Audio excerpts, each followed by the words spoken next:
Recently built and never actually lived in, an MSF team took over this house in the middle of June and turned it into a hospital. We managed to turn this house into a hospital with about 15 hospital beds, an intensive care unit with 3 or 4 beds, a recovery room, an operating theatre, a small lab and a sterilisation unit. Most of the patients are men with conflict-related injuries caused by tank shelling and bombing. This patient, who is 17, was shot in the back 18 days ago. After being operated on somewhere, imprisoned and then released, he managed to get to the MSF hospital. The seriousness of his abdominal injuries meant that he absolutely had to have more surgery.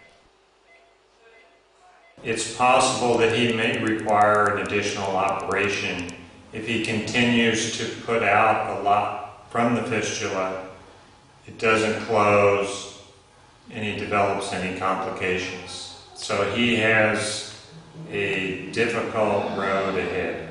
Some 20% of the wounded are children and young people under the age of 20. Between 5% and 10% are women. Along with emergency cases, MSF also treats patients whose conditions have stabilized. We also get patients who arrive in a stable condition but with complications. For example, we see patients with infections related to the poor conditions during previous treatment in clandestine structures set up by doctors from the opposition. The fighting, the difficulties with obtaining supplies and the lack of ambulances are all challenges that need to be overcome. But the hospital is definitely functional, and the team has already performed 224 operations.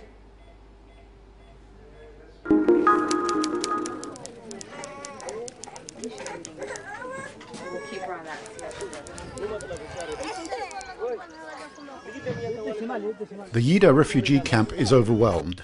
There were 17,000 people in March and there are now over 55,000. In the face of such a huge emergency, MSF has increased its hospital bed capacity and quadrupled the number of international staff. When I arrived to the camp in June, we had these 3 tents here, and that was the entire hospital. Now we are operating a hospital of 80 plus beds with 14 tents. So we've grown quite a bit in the last 2.5 months. Every week, MSF treats over 3,000 patients who are either hospitalized or receiving outpatient care. The situation has improved and the mortality rate has dropped to 2%. The most common victims are children under the age of 5, as it is they who are the most vulnerable. More than half the children suffering from malnutrition have to be hospitalized. We are seeing a lot of children here who have concomitant medical problems along with their malnutrition, which makes the problem even larger. So cases of children coming in under 5 years old with upper respiratory tract infections, conjunctivitis, and a lot of acute watery diarrhea make it very difficult for these young children, these infants, to gain weight and keep that weight on. Ongoing vigilance is called for to improve living conditions.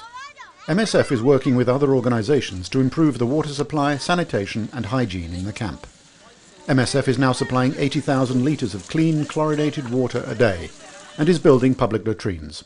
Ill diseases are caused by hygiene, almost always, basically because of so many people living in this small area and not having access to clean water, not having access to soap.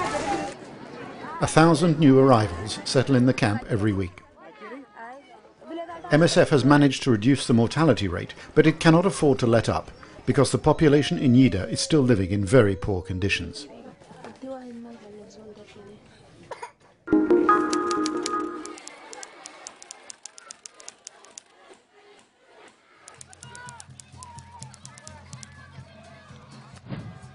At the end of April, because they refused to leave Ad Amazin where there were gold mining opportunities, the Ethiopian authorities started to deny the refugees access to humanitarian aid. Over the summer, 12,000 of them were transferred to a new camp near Bambasi, more than 100 kilometers from the Sudanese border. The others were said to have decided to return to Sudan. Deprived of food aid and health care for more than 2 months, close to a quarter of the under 5-year-olds arrived at Bambasi suffering from acute malnutrition. Having vaccinated the new arrivals against measles, MSF opened a therapeutic feeding centre in the new camp. The organisation will be distributing nutritional supplements to the most vulnerable until the situation stabilises.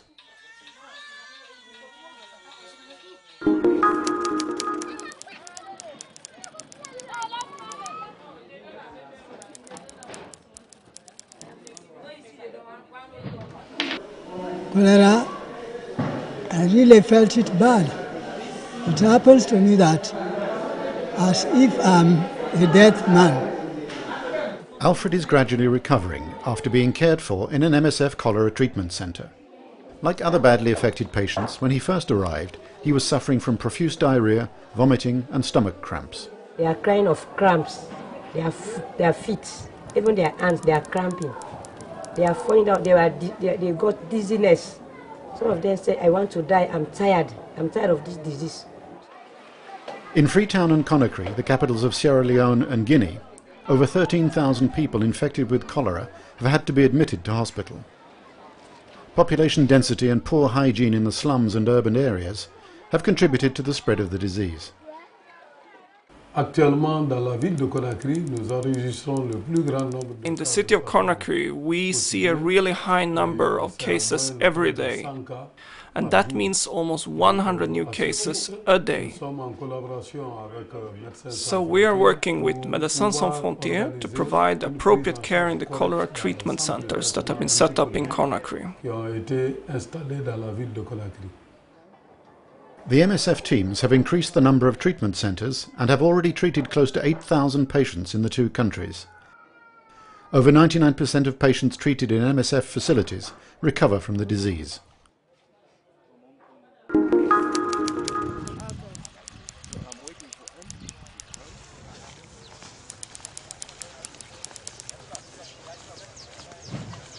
Stringent protection measures and airtight clothing. Ebola hemorrhagic fever is a highly contagious virus. The medical teams adapt to the situation in order to provide the best possible care. One idea for the nursing staff in particular, and for the clinical officers and doctors, is sometimes to write your name across the front, because it helps the patient, you make more contact with the patient. The virus, which is fatal in around 60% of cases, is transmitted through contact with bodily fluids such as blood, stools and vomit. There is still no specific treatment for the virus.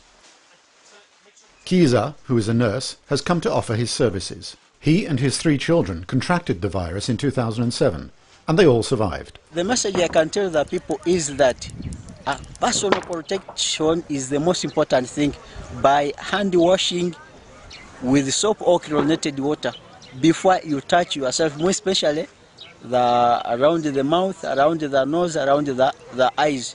Because this Ebola is not an airborne disease, but it is a direct contact. Okay, and we'll show you, and we'll have people there to help.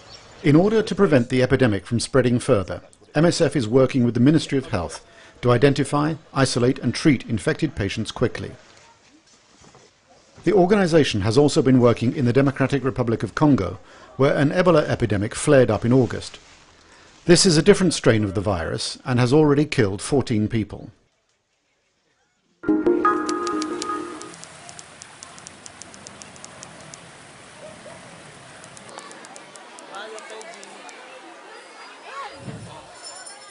MSF has distributed 2,600 hygiene kits in the province of Bukalan. The organisation is also helping the Ministry of Health with running mobile clinics. In the municipalities of Hagonoy and Kalompet, the MSF team is helping to quickly clean up sites where rubbish and human waste have accumulated.